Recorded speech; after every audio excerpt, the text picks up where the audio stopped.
she starts running. She starts running. Like I told you, she's a big girl. She starts running to the car that I'm at. She gets in the car with me and she's like, hey. I'm like, are you kidding me right now? Not the who failed me literally last week in the car with me right now. Oh, I was so mad.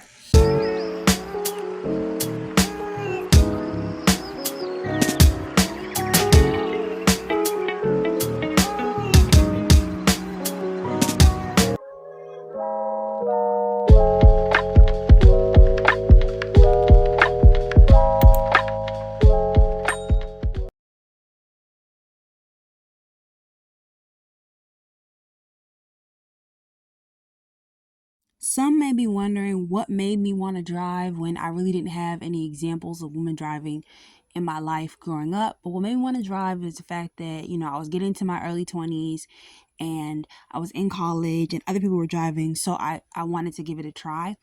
And after a little while, after trying it, I just wanted to see if I could. I talked myself out of it so much growing up that I thought, hey, why not just try it and see if you can?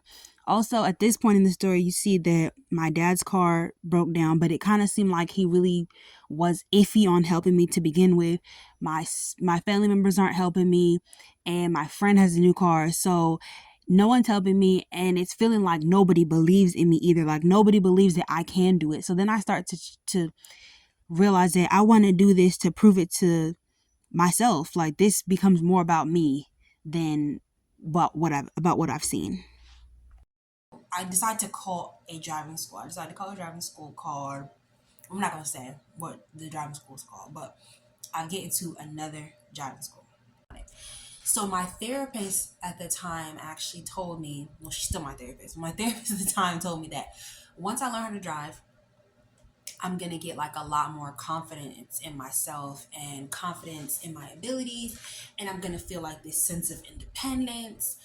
And during that time, I was going through a lot, and I guess you could say I was depressed. And she said that this would really help me. Like, aside from working on my other personal issues that I need to, so that like this would be the thing that would like take me to like the next level of making me feel like independent. Like she really thought this would like boost my confidence and my self-esteem and also my belief in myself. So that was also another reason why I was very determined to get this. So I call the driving school and I start making driving lessons. So I start taking these driving lessons anytime I can, because at this point I'm starting to get like determined and like I really don't want this third permit to run out on me. So I was like, okay, I'm gonna go and I'm gonna get the driving lessons. And I get them and everything is going really well, right? But they decide they can no longer, like I used to go before work, then go to work. I used to take the bus down there, then have the driving instructor drop me off at a train station and then take the train down to work. Like I was going any free moment that I could, but it was also running my little pockets, right? So the driving instructor tells me like we can't help you anymore because this particular driving school was over state lines, and I was going to take driving lessons. I was going to take the test in the state that I live in. So like we can't help you anymore. And so I'm like, oh, okay. So what should I do? Like, do you have any recommendations? And child, I regret every day that I asked these people if they had recommendations. So the man ended up being from like I think like Bangladesh or something, right? So wonderful man. Like I said, we got along so well, but he couldn't cross state lines to show me the route that I'll be taking when I actually take the driving test. So, um, he recommends me to another driving school, right? So he recommends to another driving school. He's like, this is like our friends in this state, like in the state you live in, blah blah blah. You can go to them, everything will be fine. I go to these people, and these people end up being like scammy all right? So I go to there.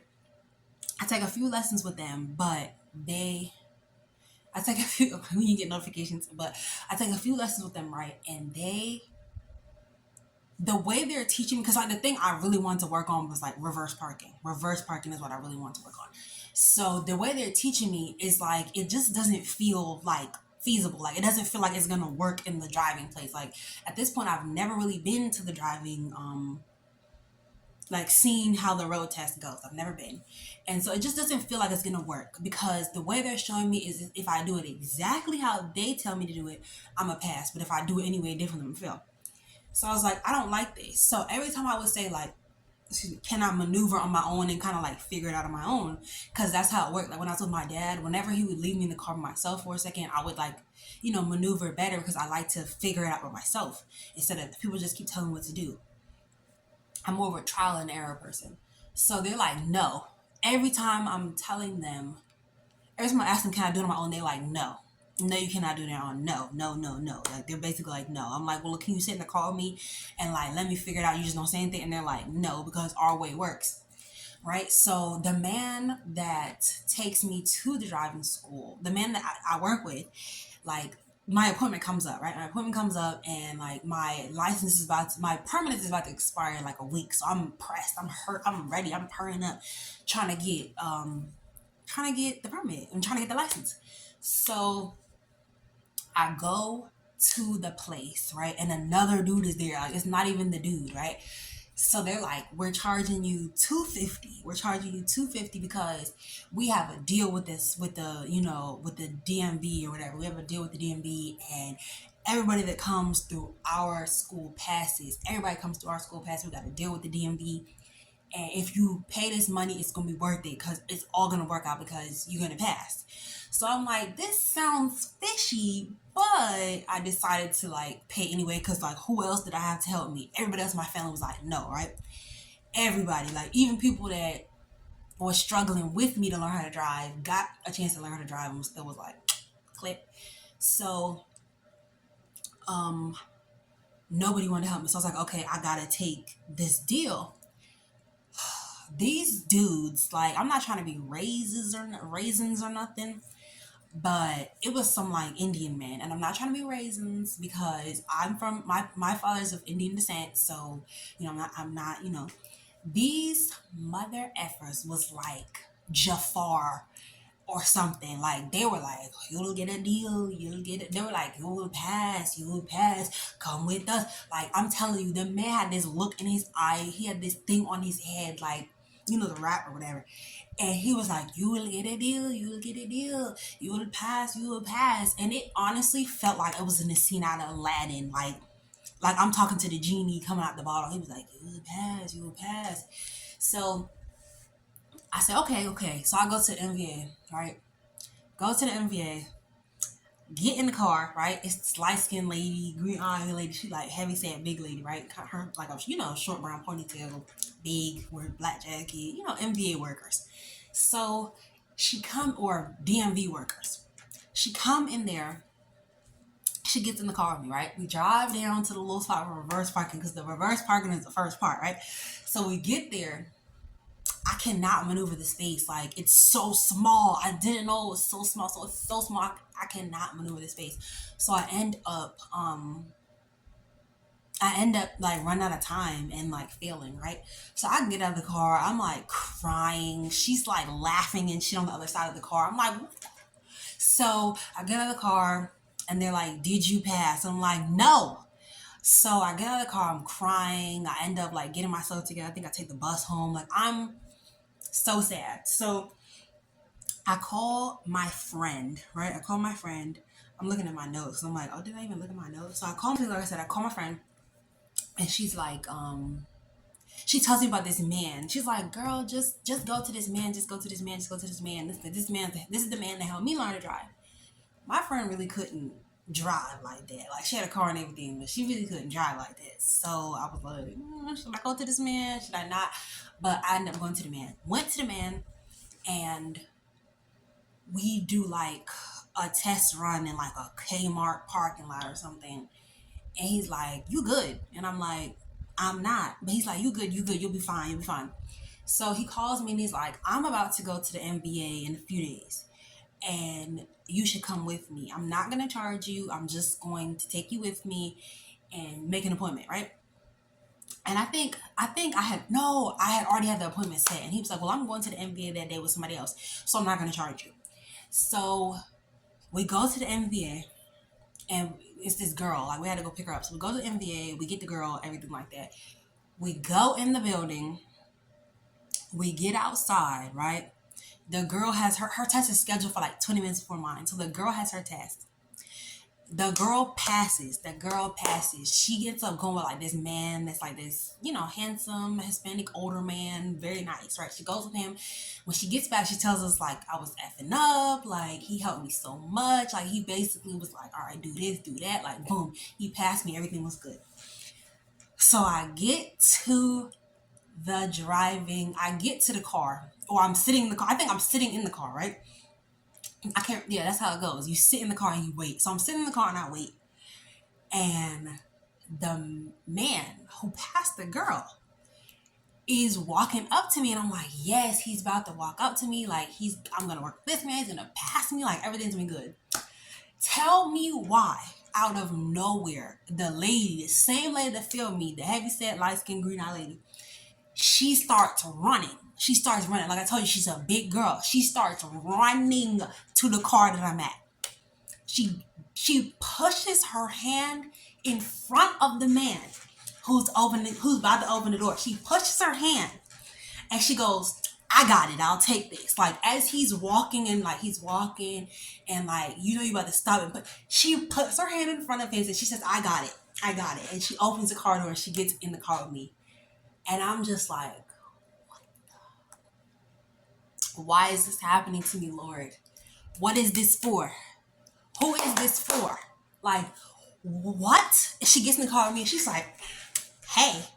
I'm like, are you kidding me right now? Not the who failed me literally last week in the car with me right now. Oh, I was so mad. So we get in the car. I'm like real nervous. I'm shaking. And like, I'm like, because I have this fear and anxiety of driving. So I get in the car. I start, I go to the little part where you do the reverse park, and I go in there again, and I'm struggling again, and I'm panicking again, and I'm like about to cry, and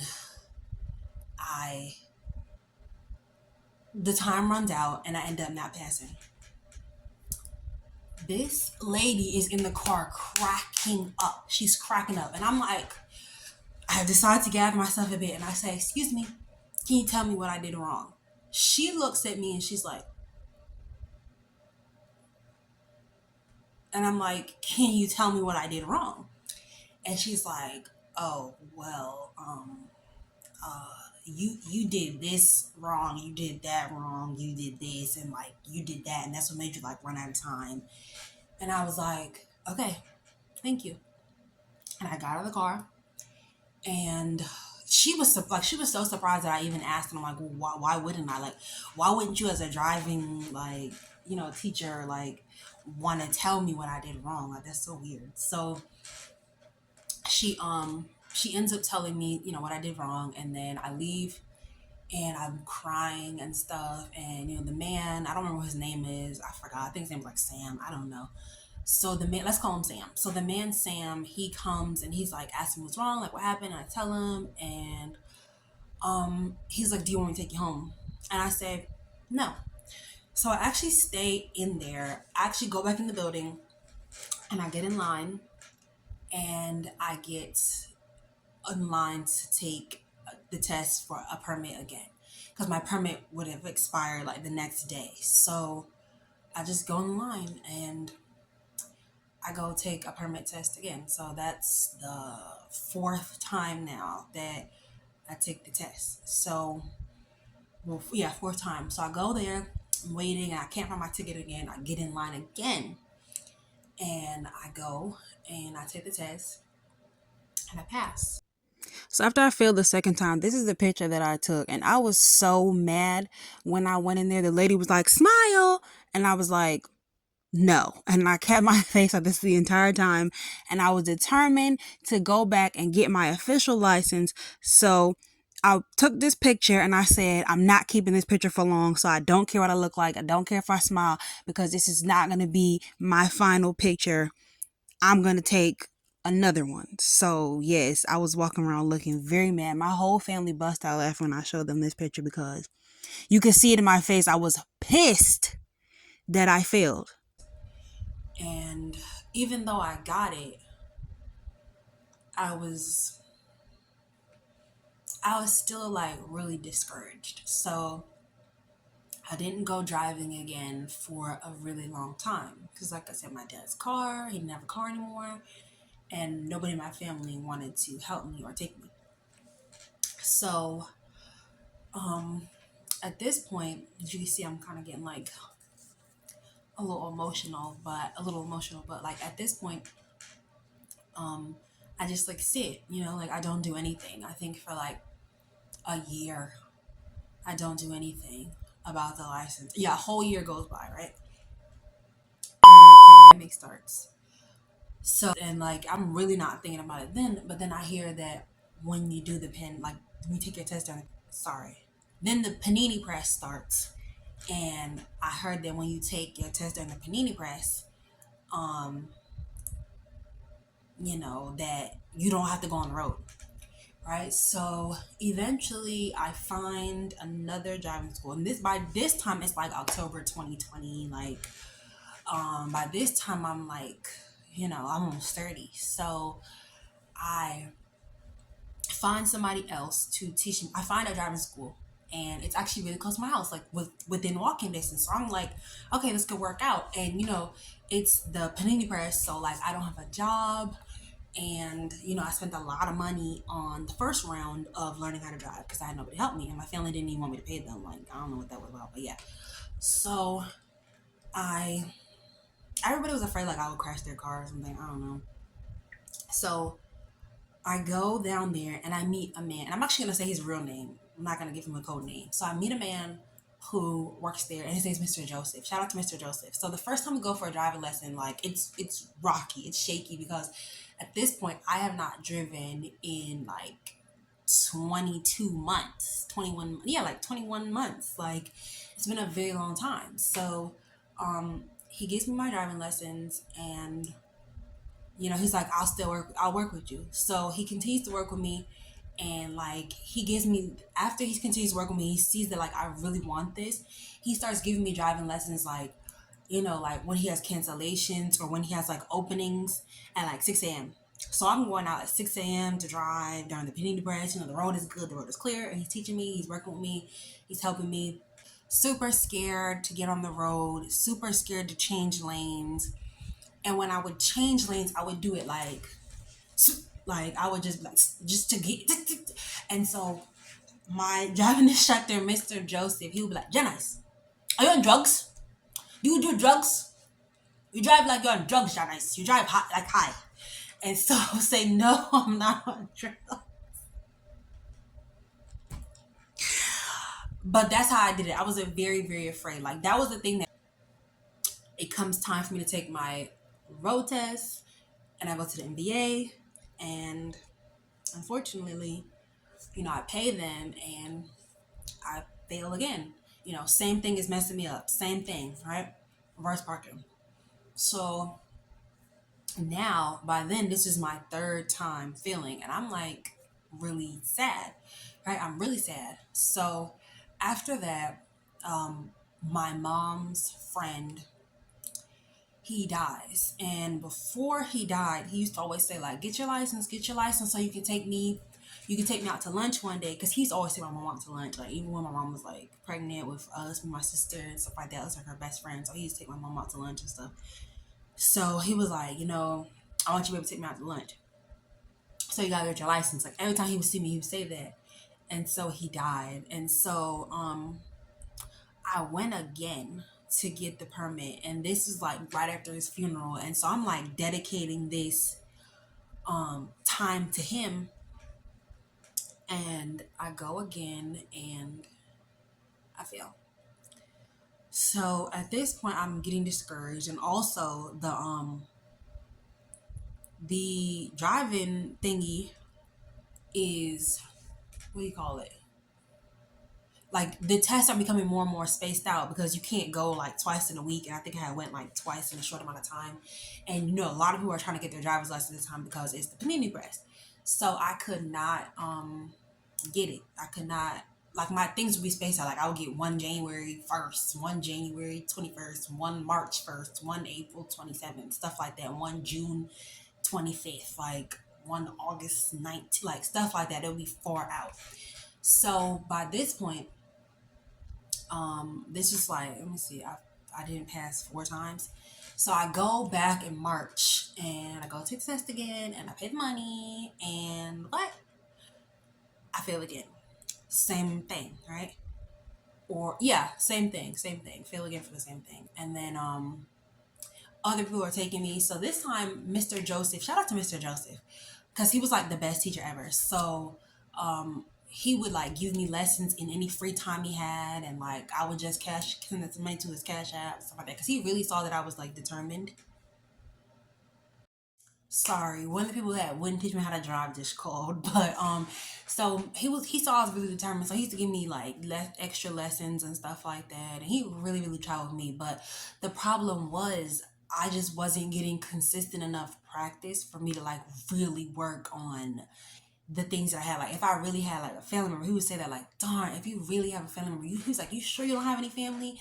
You sure you don't have anybody that can help you? And I'm like, nobody wants to help me. Like I was surprised, but nobody wanted to help me. But that just shows you like how people can be, but like somebody's paying them or whatever. So he's like, you sure nobody wants to help you? I'm like, nobody wants to help me and my family. They just don't have the time, or they want to preserve their car, whatever it is, they can't help me. So he's like, wow, if you had somebody that would work with you like every day for like an hour, you would probably get better, because then you get consistent practice on the road and you get consistent practice learning this down parking, like to get that down. Like I just couldn't get it. And I also think like a part of it was the fact that I felt so much pressure of the fact that like, okay, if I fail this test, that's another $150 on the drain. That's another $175 on the drain. That's another $250 on the drain. That's another $180 again down the drain. So it was like a lot of pressure on me. And, you know, as I said, like I had a lot of anxiety towards driving. Excuse me. I had a lot of anxiety towards driving. Like I would be very like shaken and excuse me, and be shaking when I'm on the road. And I would be so like, hold on, why is somebody texting me? Never mind, I'm just leave it alone. But I used to have so much anxiety like on the road, and I would be so tired after I got back from like a driving lesson, because I would feel like it took like so much out of me. So somebody else went with me, right? Somebody else goes with me, and I'm like, okay, this time I'm confident, this time I'm gonna make it, this time I'm gonna get it. And it's this other man, and so when I go there, they tell me I cannot take the test because my learner's permit was expired. So I'm like, what? Well, I've taken it before with my learner's permit expired. Like, y'all changed the rules for the panini press. And they were like, yes, but the rule is you can only take it one time with it being expired. After that time, you cannot take it. So that time I go and I pay the money to the man, and I don't even get a chance to take this test. I think I don't know if the man gave my money back or what. I can't remember. I think he was like trying to get my money back, and we kind of like got into it right then and there, and in the MVA, DMV, whatever you want to call it. We got into it right then and there because he wasn't trying to get my money back. So he left, and I went back there, and guess what I did? You can guess what I did. I went back in that line and I took that test again. So by then, this is she permit number 5 or something. So, and I'm gonna have like my thumbnail, whatever. I'm definitely gonna like link pictures of each permit, except for the first two, because the first one got cut up by the NBA man. The second one, I think I might have it. I'm not sure, but I know the first one got cut up and I cried. So, because it was so pretty and my hair was red, but and I looked so young, cute. So I go there and I take the permit test again. So that's it. No test for me. Then the fifth time, let me see, 1, 2, and then that's 3, 4, 5, 6. This the sixth time I go, right? And this time I got me a little boyfriend or whatever. That's gonna be another story time too. And he's helping me with my driving, not every day, but every now and again. Like he's helping my driving. Like, I think one day he fell asleep. He fell asleep. He laid down the backseat and fell asleep. So while he fell asleep, I just tiptoed to the front. He had to push to start, so I tiptoed to the front and took the car because he was supposed to take me to the store, but he didn't. He fell asleep. So I was like, well, I'm not going back home without what I was supposed to go home with, like from the store. So I just pushed the start and took myself to the store. And he woke up at the store and he was hella shocked. I think I fell asleep too in the back. Like I was just sitting there. I think I fell asleep too. But I woke up and I was like, shit, let me take myself because he was still knocked out. So I pushed the start and I'm driving. Like I'm on the road myself. I'm like, yeah, I'm getting this. Like I feel better. He doesn't help me a lot though because he had a rental car at the time. And then when he got his car back, because he had an accident, when he got his car back, he did not want me to touch that man's show. So I go to the place again and I go to the place again and I fail. I fail again. So at this point, I think there's a girl there. I don't know her. She like is from the driving school though. Her name was Sola. Yes, her name was Sola. Sola. And so Sola was like, call me. Just call me. Because at this point, I feel bad for you. She's like, I will teach you how to drive. I will teach you how to drive. Just call me. Just call me. Just call me. Just call me. And I bring that boyfriend point up. I'm bringing that. It's going to tie around in a circle when I'm done. But she's like, just call me. Just call me. Just call me. And whenever you need lessons, I'll take you. I'll take you. Like, I'll give you low price. I'll give you free if you need. Like, just call me because, like, I see how much you want this. And, like, I know you've been going. Like, they told me about you at the driving school. She said, they told me about you at the driving school. I know you've been going. So, I'm going to help you. Whatever you need, I got you because you need help, girl. You need help. You need help bad. So, that's the end of my story time. Expect part 2 coming out very soon about my driving and me failing and like just going through this and begging God, like between each time, just asking God, like, God, please let me pass, let me pass. Like I'm covered in prayer. I'm deep in prayer. The night before my test, I can't sleep every time. My mom is praying over me. My sister is praying over me. I'm taking Ubers up there with my sister. She's praying over me the whole time. My Uber driver was deaf one time. Like we was in there praying. He couldn't even hear us. Like, and you're going to hear the rest on part 2. So I'll see y'all in my next video. Peace, guys. It's your girl Janice.